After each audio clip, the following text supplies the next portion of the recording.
Magandang araw po sa inyong lahat mga kababayan at welcome back to PNR. At ito nga mga kababayan, sa wakas, binasag ang katahimikan at Tulfo matinding revelasyon. Saldico Romualdez walang kawala, bistado. Nako, yan po mga kababayan ang ating alamin mula po kay Pinas Balita TV. Nasa description po ang full video link ng video ito. Subscribe na po kayo. Yan nga po mga kababayan, no? Ito ang thumbnail natin. Nabusala na Senator Tulfo. Tahimik sa mga issue. Nako. Sa bagay mga kababayan, ano kaya ang problema? No? Dahil nga itong si Senator Tulfo ay kilala po bilang tagapagtanggol ng taong bayan noong hindi pa po siya senador. Pero bakit ngayong senador na mga kababayan ay mukhang nagbago? Ang kanyang kulay, nako po. Yan mga kababayan, speaking of Tulfo, may dalawa pang kapatid po na Tulfo, si Erwin Tulfo at si Bien Tulfo, mga kababayan, na tatakbong senador. Nako, kung hindi pa kayo kontento sa isang Tulfo, mga kababayan, dagdagan nyo pa. Dagdagan nyo pa po ang Tulfo sa Senado. 'Di ba? Pero doon po sa mga sawa na at wala namang nakikitang naitulong, no? Sapagkat mga kababayan, kung naaalala nyo po yung about sa Lotto, investigasyon sa Lotto, bigla na lang pong nahinto. 'Di ba? Si Senator Tulfo po ang may hawak noon. Pero bigla na lang pong nahinto, mga kababayan, ang investigasyon sa Lotto. Hanggang ngayon, may pumapaldo pa rin sa Lotto. Every 2 weeks na yata no? Every 2 weeks na po yung panalo. Yung kubra. Pagkukobra ng Lotto, mga kababayan, every 2 weeks na. Well, anyway, baka hindi nagsasalita si Senator Tulfo, mga kababayan, dahil dito, no? Senator Tulfo nilampaso si VP Sara sa 2028 Presidential Election Survey. Baka dito mga kababayan, hindi na siya magsalita. Malay natin, tumakbo ito bilang presidente, no? Sa palagay niyo po ba mga kababayan, no? Mahahati po ang Pilipino. Kasi marami rin na gusto na maging presidente po si Senator Tulfo. Ikaw ba mga kababayan, gusto mo bang maging presidente si Senator Raffy Tulfo? Yan po mga kababayan Sa Post Asia Research po ito Silang dalawa po ang medyo naglalabanan ngayon, no? Anong masasabi nyo mga kababayan? At gaya nga po ng sabi ko kanina, kung hindi pa kayo kontento sa isang Tulfo dyan sa Senado, nandyan pa rin po, no? May planong tumakbo si Erwin Tulfo at si Bien Tulfo, mga kababayan, para sa Senado. Gawin nyo ng tatlo kung gusto nyo. Eto si si Erwin Tulfo, mga kababayan, bistado na natin to. Palaging kasama to ni Tamba, di ba?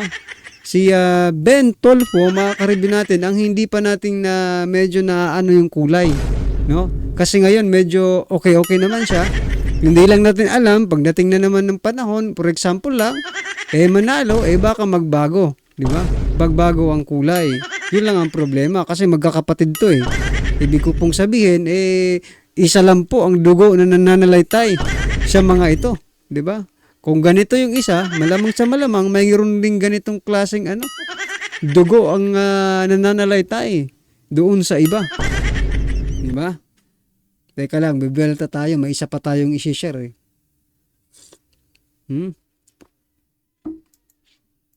Ito po yan mga kababayan, sinasabi kong Senator Tulfo nilalpaso si VP Sara, no? Sa Presidential Election Survey, no? Yan. Ano man po inyong reaksyon, i-comment na lang po sa baba. At eto pa. Si Kimbo, government to borrow 2.46 trillion for 2024 budget. Nako. Well, anyway, uutang ang Pilipinas ng yan para mabuo ang 5.768 trillion na national budget sa 2024. Nako mga karibin natin. Ha? Well, anyway, marami naman po ang nakakatanggap ng ayuda. Ayon po kay Ma'am Sas, no? Maraming nakakatanggap ng ayuda kaya okay lang na utang lang ng utang. Eto na mga kababayan, sama-sama at sabay-sabay po natin pakinggan. Panoorin at bigyan ng komento ang video ito. Eto na po. Ito ang nakakagulat. Bakit ang tahimik mo ngayon kahit alam mo ng sobrang gulo na ng gobyerno natin? Ito ang sigaw na marami sa ating mga kababayan matapos di mo nang mapansin nila na kahit sobrang gulo na ng gobyerno ay miski isang imik wala silang naririnig kay Senator Raffy Tulfo. Pero bago ang lahat mga So yan na nga po mga kababayan, yan nga po yung nasa thumbnail natin, baka nabusalan. Diba, nung una may bali-balitang 1 bilyon. Nako, hindi natin alam kung totoo o hindi, pero si Ma'am Marlica po ang naglabas noon na sabi niya po, nabusalan ng 1 milyon si Raffy Tulfo at hinihinto, no? Yung investigasyon dyan sa loto. Pero for example, totoo. Yung nangyaring yan, di ba? For example lang, totoo yung 1 bilyon. Hindi naman po lugi yung taga loto, taga PCSO, di ba? Bilyon-bilyon rin eh. Hanggang matapos po ang termino ni PBBM, siguro ko trillions ang madadali.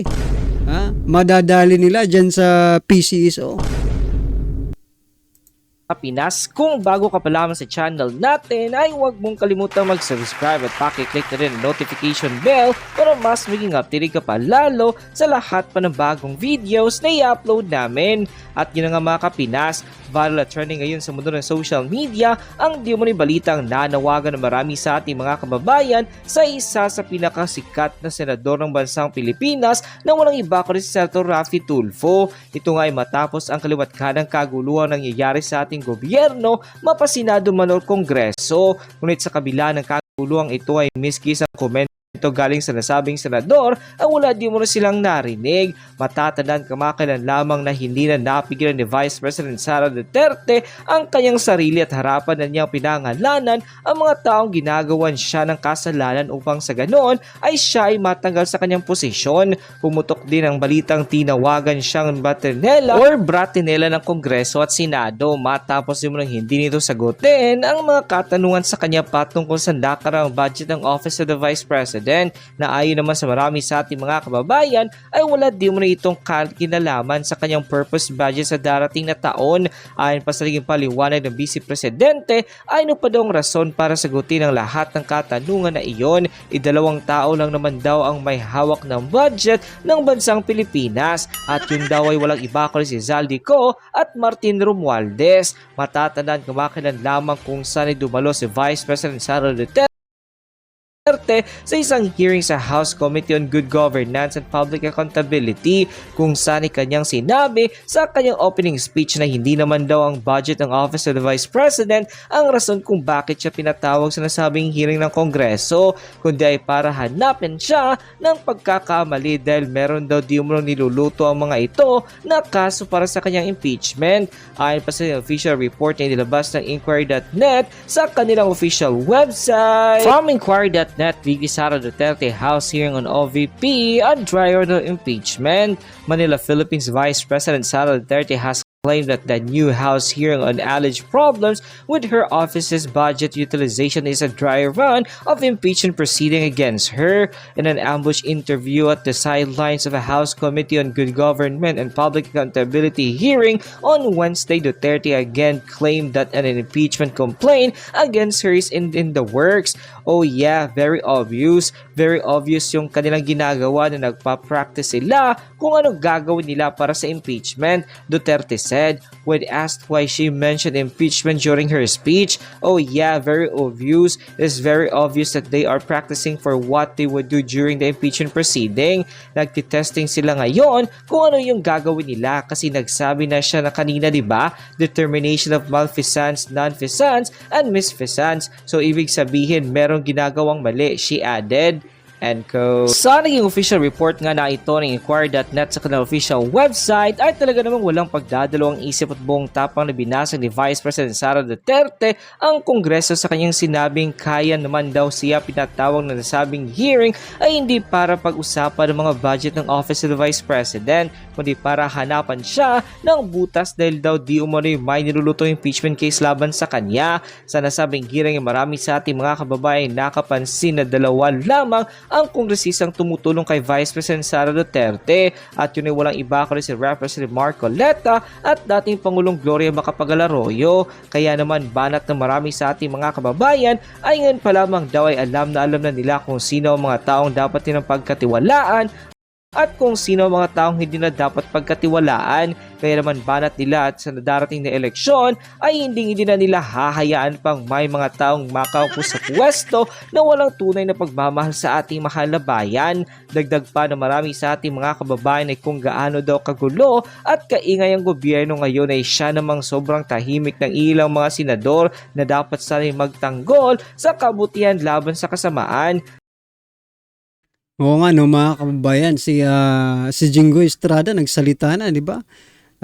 Si Senator Joel Villanueva nagsalita na rin patungkol po dito sa isyung ito. Tapos si Bato, Senator Bato, yung isa pa mayroon pa di ba? Si Coco Pimentel nagsalita na rin, pero nakapagtataka mga kababayan, yung kinilala natin, no?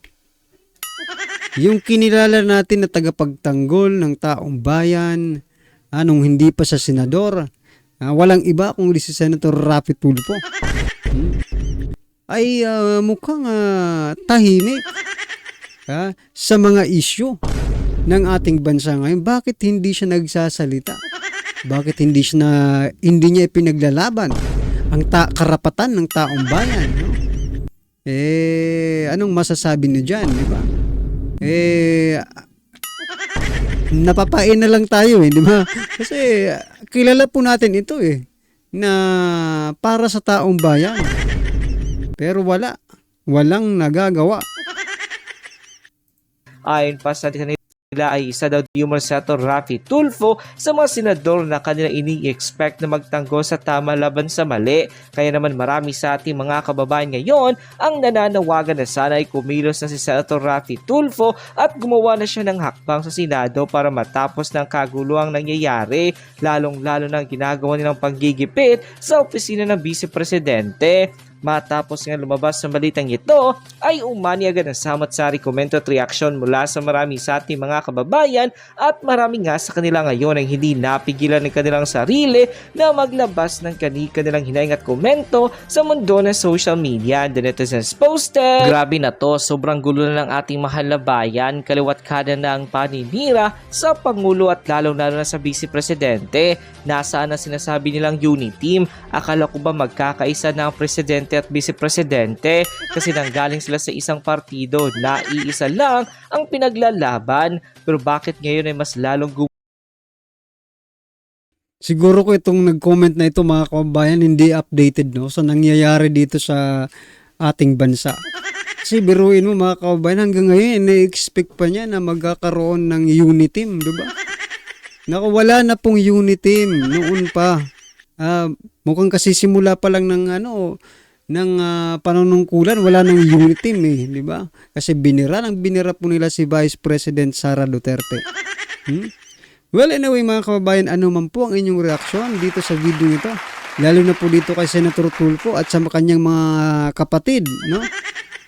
Na tatakbo atang mga senador, si Erwin Tulfo, no? Nandyan po yan sa sa bagong Pilipinas senatorial slate, no?